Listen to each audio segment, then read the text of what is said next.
Hello everyone, আসসালামু আলাইকুম। আজকে আমি আপনাদেরকে তৈরি করে দেখাবো চিজ দিয়ে পাউরুটির প্যাকেজ। দেখেন, এদিকে আমি 3 পিস পাউরুটি নিয়ে নিয়েছি এবং এর মধ্যে দিয়ে দিচ্ছি চিকেন কিমা। দেখেন, আমি 3টা পাউরুটি সাইজে আমি চিকেন কিমা দিয়ে দেবো। দেখেন, আমি চিকেন কিমা দিয়ে দিচ্ছি। তারপরে এর মধ্যে আমি দিয়ে দেবো চিজ।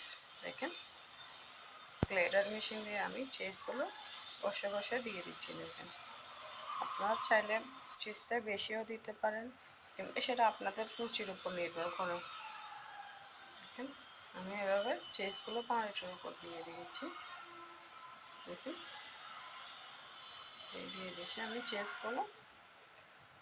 দেখেন, দেখতে কত সুন্দর। এখন আমি এর মধ্যে দিয়ে দেব টমেটো সস। দেখছেন, 3টাতে আমি টমেটো সস দিয়ে দিয়েছি। এর মধ্যে আরেকটা পাউরুটি দিয়ে আমি পুরোকে তেলের মধ্যে ভেজে নেব।